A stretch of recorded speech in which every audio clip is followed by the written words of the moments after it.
Welcome to the Slop Temple. We pray this video helps. You'll start by getting immediate access to Google on the screen. First, make sure your smart TV is connected to the correct Wi-Fi network. This avoids login and streaming interruptions. Once done, navigate to the TV's App Store and open the Google app or built-in web browser. If the Google app isn't available, use the browser and go to Google. Make sure you have your Google account credentials nearby to sign in quickly, because Signed in Search syncs history and preferences for better results.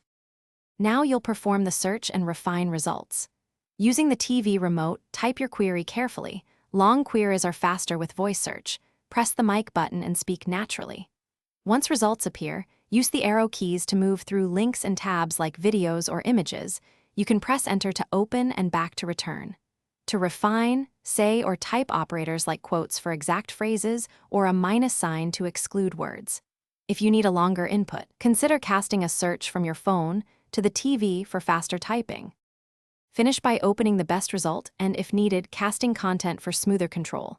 If you prefer, cast from a phone or laptop. Tap Cast, select the TV, then search on your device and the TV mirrors the content. Once done, close the browser or app to preserve TV memory. If things go wrong, restart the TV and router. That fixes most network or app freezes.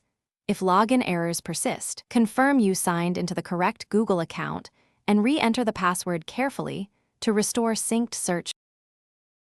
Thanks for watching. Consider subscribing if we helped you.